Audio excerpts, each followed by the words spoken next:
एक दिन सी मैं खेड के आया, अब्बे मैनू कोल बिठाया,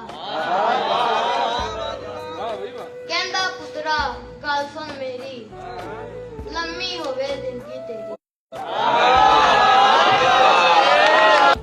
मैं जब छोटा बाल हुंदा सी, मेरा रंग भी लाल हुंदा,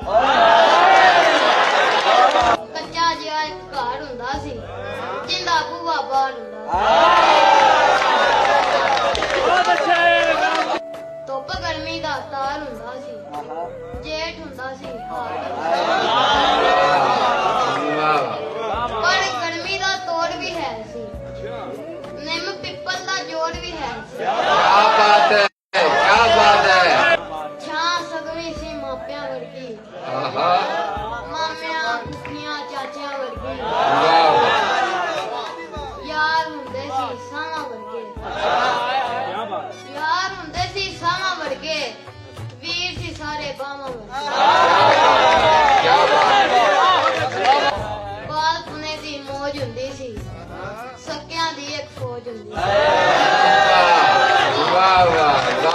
भावें ढाले कच्चे सन, उंज पर रिश्ते सच्चे। जब तो पुत्रा वड्डे होए, एक एक करके रिश्ते में, ना कोई रह गया पूछन वाला, ना कोई हरकन ढक्कन वाला। मां प्यो मोया कल्ले होए, कल्ले की सा चले होए। मेरा सुन के लहू सुक्या सी, वड्डे होण दा चाह मुक्या सी।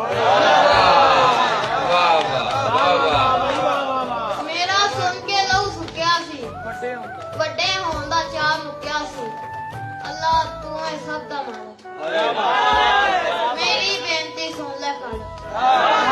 वड्डे होण च वड्डा रोला, मैनू बच्चा रहन दे।